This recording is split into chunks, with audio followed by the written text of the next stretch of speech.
ഷഫീദ് റാവുത്തർ ഇപ്പോൾ ഒരു വിവരം റിപ്പോർട്ട് ചെയ്യുന്നുണ്ട്. രാവിലെ മുതൽ സന്നദ്ധ പ്രവർത്തകർക്ക് ഭക്ഷണം ലഭിച്ചില്ല എന്ന വിവരമാണ്. ഷഫീദ് നമ്മോടൊപ്പം ചേരുകയാണ്. ഷഫീദ്, രാവിലെ മുതൽ സന്നദ്ധ പ്രവർത്തകർക്ക് ഭക്ഷണം ലഭിച്ചില്ല എന്ന വിവരം ഷഫീദ് റിപ്പോർട്ട് ചെയ്യുന്നു. ആർമി, പോലീസ് അവർക്കൊക്കെ ഭക്ഷണം ലഭിച്ചിട്ടുണ്ട്. നമുക്കറിയാം, കഠിനമായ ശാരീരികാധ്വാനം വേണ്ട ഒരു ജോലിയാണ് ഈ തെരച്ചിൽ എന്ന് പറയുന്നത്. എന്താണ് അവിടെ സംഭവിച്ചത്? അല്പസമയം മുമ്പ് റവന്യൂ മന്ത്രി പറഞ്ഞിട്ടുണ്ടായിരുന്നല്ലോ ഇക്കാര്യത്തിൽ ഉചിതമായ നടപടി ഉടൻ ഉണ്ടാകുമെന്ന്. ഇതുവരെ അതിന് പരിഹാരമായില്ലേ?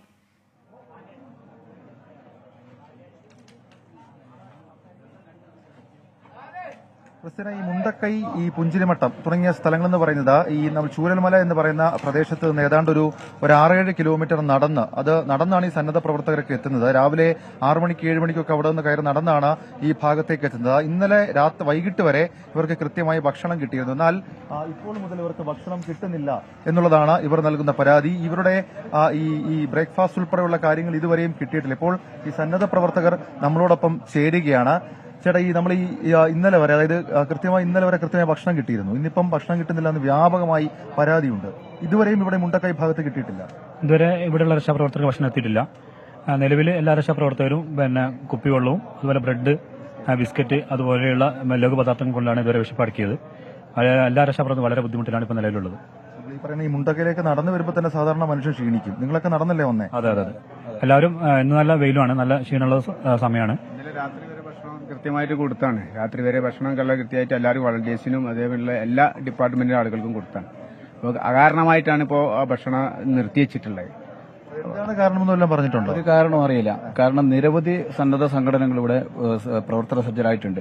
ഇപ്പോൾ സന്നദ്ധ സംഘടനകളുടെ നേതൃത്വം തന്നെ അവർക്ക് ഭക്ഷണം കൂടെ കരുതേണ്ട ഒരു സാഹചര്യമാണ് ഇപ്പോൾ നിലവിലുണ്ടായിട്ടുള്ളത്. കാരണം 10,000 ആളുകൾക്ക് ഭക്ഷണം വെച്ച് വിളമ്പിയ ഒരു സാഹചര്യമൊക്കെ ഉണ്ടായിരുന്നു. അതൊക്കെ അടച്ചുപൂട്ടി സർക്കാർ സംവിധാനത്തിൽ മാത്രം ഭക്ഷണം കൊടുക്കുക എന്ന് പറയുമ്പോൾ നമ്മളെ സംബന്ധിച്ച് നമുക്ക് പ്രയാസമില്ല. പക്ഷെ നമുക്ക് ഭക്ഷണം കിട്ടാത്തതാണ് ഇവിടുത്തെ ഏറ്റവും വലിയ പ്രതിസന്ധി. ഞങ്ങളൊക്കെ അത്രയും ഇങ്ങോട്ട് താണ്ടി വന്ന് ഇവിടുന്ന് ഭക്ഷണം, ബിസ്ക്കറ്റും അതുപോലെ ബ്രെഡുകളും ബിസ്ക്കറ്റും അതുപോലെ ചായ പോലും ഇല്ല, കുപ്പിവെള്ളമൊക്കെയാണ് കഴിക്കുന്നത്. ഇത് കഴിച്ച് നമുക്ക് എത്രമാത്രം, നിങ്ങൾക്കറിയാം, ഈ മലകളുടെ മുകളിൽ പോയി ചെയ്യുന്ന സേവനവും കാര്യങ്ങളൊക്കെ എത്രമാത്രം സ്ട്രെയിൻ ചെയ്യേണ്ടി വരും എന്നുള്ളത് നിങ്ങൾക്ക് കൂടെ മനസ്സിലാവുന്ന ഒരു യാഥാർത്ഥ്യമാണ്. ഈ ചൂരൽമലയിലെ സാഹചര്യമല്ല നിലവിൽ ഈ മുണ്ടക്കയിലും പുഞ്ചിരിമട്ടത്തും. കാരണം രാവിലെ തന്നെ ഇവിടെ കയറി ഈ ഭാഗത്തേക്ക് എത്തുമ്പോൾ തന്നെ ഏതാണ്ട് മനുഷ്യൻ ക്ഷീണിക്കും. അതിന്റെ കൂടെയാണ് അത്തരം ഭാരമുള്ള വസ്തുക്കളൊക്കെ ചുമന്നുകൊണ്ടാണ് അവർ ഈ ഭാഗത്തേക്കൊക്കെ എത്തുന്നത്. അതായത് ഈ ഭാരമുള്ള വസ്തുക്കൾ, അതടക്കമുള്ള മെഷീനറീസ് കൂടെ ചുമന്നുകൊണ്ടാണ് അവർ ഈ ഭാഗത്തേക്ക് എത്തുന്നത്. അവർക്ക് ഭക്ഷണമില്ല എന്ന് പറയുന്നത് നമുക്ക് ഒരിക്കലും അംഗീകരിക്കാൻ കഴിയാത്ത കാര്യമാണ്. കാരണം കഴിഞ്ഞ ദിവസങ്ങളിലൊക്കെ പുറത്തു വന്നൊരു വിവരം, ഈ കമ്മ്യൂണിറ്റി കിച്ചൺ അതേപോലെ തന്നെ സന്നദ്ധ സംഘടനകൾ ഉൾപ്പെടെയുള്ള ആളുകൾ ഇതുമായി ബന്ധപ്പെട്ട അവരുടെ ഭക്ഷണം എത്തിക്കുന്ന നടപടികൾ നടത്തിയിരുന്നു. എന്നാൽ പോലീസ് ഇന്ന് രാവിലെ മുതൽ ചൂരൽമലയിൽ ആളുകളെ തടഞ്ഞു തുടങ്ങി, ഭക്ഷണം കൊണ്ടുവരുന്നവരെ തടഞ്ഞു തുടങ്ങി. അതോടുകൂടിയാണ് സന്നദ്ധ പ്രവർത്തകർ പട്ടിണിയാകുന്ന സാഹചര്യത്തിലേക്ക് കാര്യങ്ങൾ പോയത്. വെറും കുപ്പിവെള്ളവും ബിസ്ക്കറ്റും ഒക്കെയാണ് നിലവിൽ ഇപ്പോൾ ഇവർക്ക് ലഭിക്കുന്നത്. നമുക്ക് അറിയാം, ഈ വലിയ കായിക അധ്വാനം വേണ്ട ഒരു പ്രവൃത്തിയാണ്. കാരണം ഈ വീടുകളുടെ സ്ലാബുകളടക്കം എടുത്ത് പൊക്കുന്നു, അതേപോലെ തന്നെ ഈ മലമുകളിലൊക്കെ കയറി വന്ന് പരിശോധന നടക്കുന്നുണ്ട്.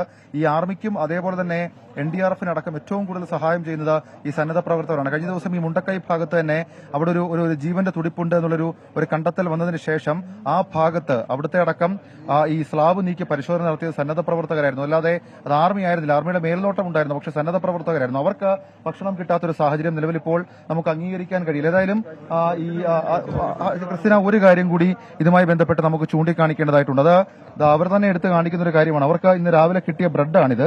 ആ ബ്രെഡിൽ എക്സ്പയറി ഡേറ്റ് കഴിഞ്ഞ ബ്രെഡാണ് അവരുടെ കയ്യിലേക്ക് ഇപ്പോൾ എത്തിയിരിക്കുന്നത്. എക്സ്പയറി ഡേറ്റ് കഴിഞ്ഞ് 3 ദിവസം കഴിഞ്ഞ സാധനമാണ് അവർക്ക് ഞങ്ങൾക്ക് കഴിച്ചുകൊണ്ടിരിക്കുന്നത്.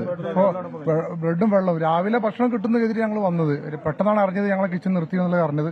ഭക്ഷണം ഒന്നും കിട്ടാനില്ല. ഇപ്പൊ ഇത്രയും ആളുകൾക്ക് ഭക്ഷണം കൊണ്ടുവരാനും പാകില്ല.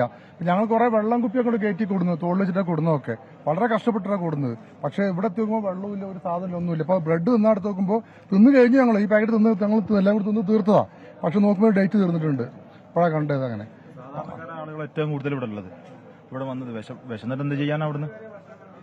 അതാണ് ഇതുമായി ബന്ധപ്പെട്ട് നമുക്ക് ചൂണ്ടിക്കാണിക്കാനുള്ള ഏറ്റവും പ്രധാനപ്പെട്ട കാര്യം. അതായത് ഇപ്പോൾ അവർ കാണിച്ചു തന്ന ആ ബ്രെഡിൽ തന്നെ അതിന്റെ എക്സ്പയറി ഡേറ്റ് കഴിഞ്ഞതാണ്. അപ്പോൾ ഒരു പ്രതിഫലവും ആഗ്രഹിക്കാതെ, ഒരു ലാഭേച്ഛയുമില്ലാതെ ഈ വയനാട്ടിലെ രക്ഷാപ്രവർത്തനത്തിന് ചുക്കാൻ പിടിക്കുന്ന, അല്ലെങ്കിൽ തിരച്ചിൽ ഈ ദിവസവും ചുക്കാൻ പിടിക്കുന്ന ആളുകളാണ്. അവർക്ക് ഭക്ഷണം തീരെ കിട്ടാനില്ല. കിട്ടിയ ഭക്ഷണമാകട്ടെ ഈ പൂപ്പൽ പിടിച്ച അതല്ലെങ്കിൽ എക്സ്പയറി ഡേറ്റ് കഴിഞ്ഞ ബ്രെഡാണ്. പോലീസിനെ സംബന്ധിച്ച് അനാവശ്യമായിട്ടുള്ള പോലീസിംഗ് അത് എത്രത്തോളം പ്രശ്നം, അത് ഈ ദുരന്തമുഖത്ത് എത്രത്തോളം പ്രശ്നം ഉണ്ടാക്കും. പലതവണ നമ്മൾ പോലീസിനെ മുൻപ് വിമർശിച്ചിട്ടുണ്ട്. പക്ഷേ ഈ സമയത്ത് അങ്ങനെയല്ല. ഈ റെസ്ട്രിക്ഷൻസ് ഒക്കെ നമുക്ക് വേണം, അത് ആവശ്യത്തിന് വേണം. അതിനപ്പുറത്തേക്ക് ഈ രക്ഷാപ്രവർത്തകർക്ക് ഭക്ഷണം കിട്ടാത്ത തരത്തിലേക്കുള്ള റെസ്ട്രിക്ഷൻസ് പോലീസ് നടത്തുന്നത് ശരിയായ രീതിയല്ല. മാത്രവുമല്ല നമുക്കറിയാം ഷഫീദ് റാവുത്തറാണ് വിവരങ്ങൾ നൽകിക്കൊണ്ടിരിക്കുന്നത്.